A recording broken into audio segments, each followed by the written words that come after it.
یہ ہے کہ اگر آپ نے پاکستان میں اتحاد لانا ہے اتحاد بین المسلمین کا، اگر آپ نے پاکستان میں آگے بڑھنا ہے، تو پھر جو قوتیں ان سازشوں کے پیچھے ہیں، معذرت کے ساتھ آپ جو ہے وہ ہمارے ہی کچھ مسلمان ملک ہیں جو سارے مڈل ایسٹ میں جنہوں نے آگ لگائی ہوئی ہے، جنہوں نے پاکستان میں بھی وہ سارے کے سارا فائننس وہ کر رہے ہیں، وہ ہمارے مسلمان ملک ہیں جو ہمارے بڑے دوست ہیں بظاہر، اور وہ کروا رہے ہیں۔ اور جب تک یہ سلسلہ بند نہیں ہوگا، آپ کس اتحاد کی بات، اور ایجنڈا کس کا ہے، اس کا فائدہ کس کو پہنچ رہا ہے؟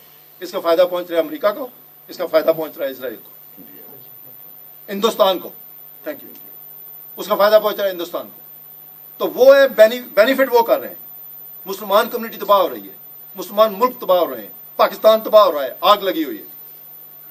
تو یہ جو اس کے پیچھے جو لوگ سازش کر رہے ہیں، جو کچھ کے سارا کچھ کر رہے ہیں، ان کے بارے میں بات کرنی بڑی ضروری ہے، کیونکہ اگر ہم نے پاکستان میں دہشت گردی کو ختم کرنا ہے تو جو اس کے اصل ذمہ دار لوگ ہیں، اب جو امریکہ کی جو گیم ہے کیا ہے، آپ دیکھ رہے ہیں مڈل ایسٹ میں۔ ایک اور بات کریں کہ یہ جو القاعدہ کا سارا ڈرامہ تھا، القاعدہ کو پیدا بھی امریکہ نے کیا، ایڈ بھی انہوں نے کیا، ٹرینڈ بھی انہوں نے کیا، ساری دنیا میں آگ لگائی، اس کے بعد کہا جی ہم القاعدہ پہ حملہ کر رہے ہیں، پورا ملک جا کے افغانستان تباہ کر دیا، ڈرامہ۔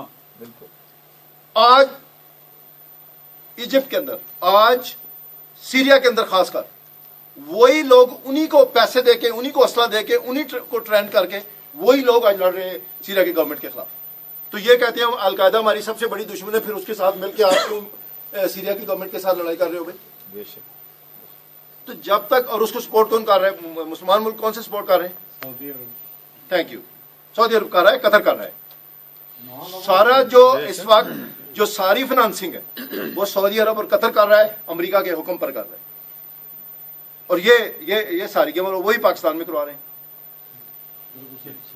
تو یہ مسئلہ اب اگلا ان کا کیا ہے؟ اب اچھا لڑائی کون کر رہا ہے؟ ایک طرف وہ کہنے کہ یہ تو کر رہے ہیں یہ تباہی، امریکہ کے خلاف اور اسرائیل کے خلاف کھڑا کون ہے آج؟ کوئی نام آتا ہے ذہن میں؟ کوئی ہے ایک؟ ایران۔ تھینک یو، ایک ہی نام آتا ہے نا۔ لبنان میں بھی کوئی ہے جو ان کے خلاف لڑ رہا ہے؟ حزب اللہ۔ تو پھر یہ آپ خود فیصلہ کر لیں کہ لڑ کون رہا ہے امریکہ کے خلاف، اسرائیل کے خلاف، اور ان کے اشاروں پر مسلمان قوم کو تباہ کون کروا رہا ہے، اور گھر گھر میں جنہوں نے آگ لگائی ہوئی ہے، گھر گھر میں۔ آج عراق میں کیا ہو رہا ہے؟ ہر روز 50 60 70 80 لوگوں کو ہر روز شہید کیا جا رہا ہے، بمنگ اور دھماکے سے۔ کہتے ہیں امریکہ چلا گیا، امریکہ نہیں گیا، ادھر ہی ہے۔ تو معذرت کے ساتھ جو ہے یہ اس معاملات کو سمجھ کر ہم علماء کرام سے درخواست کرتے ہیں کہ، اور خاص کر میں اہل سنت والجماعت کی بات کرتا ہوں، اور اس سے بھی آگے جانا چاہتے ہیں تو میں بریلوی علماء سے یہ درخواست کر رہا ہوں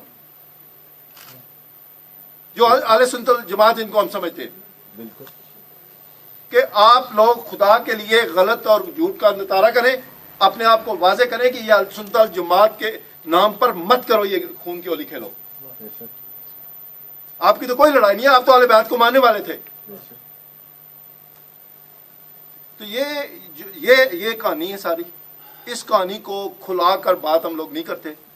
پاکستان میں ہمارے لوگ اس لیے نہیں کرتے کہ وہ ووٹیں بہت ساری ہیں، ووٹیں چلی جائیں گی، ہمارے پالیٹیشین ہیں جی، پیسے بھی ملتے ہیں ان کو۔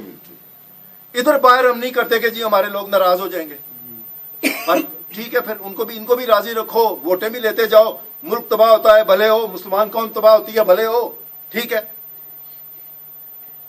جب ہم لوگ اپنے آپ کو مسلمان کہتے ہیں تو مسلمان تو سچا اگر نہیں ہے تو وہ مسلمان کیسے ہو سکتا ہے؟ حق کی بات نہیں کرتا تو وہ مسلمان کیسے ہو سکتا ہے جس کے اندر اتنی جرت نہیں ہے؟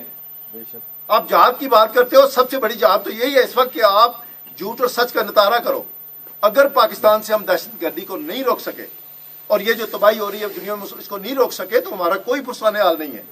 یہ تو ایک جگر ناٹ ہے، یہ تو ریزہ ریزہ ہو جائے گا ہماری سوسائٹی، ہمارا ملک، اور ہو رہی ہے آلریڈی جو ہے ہو رہی ہے۔ کھل کے بات نہیں کریں گے، کمپرومائز کرنا ہمارے پولیٹیکل لیڈر نہیں چھوڑیں گے، ہمارے علماء کمپرومائز کی پالیٹکس نہیں چھوڑیں گے، میں نہیں سمجھتا کہ ہم آگے بڑھ سکتے ہیں، میں نہیں سمجھتا کہ پاکستان ان مسائل کو حل کر کے آگے نکل سکتا ہے۔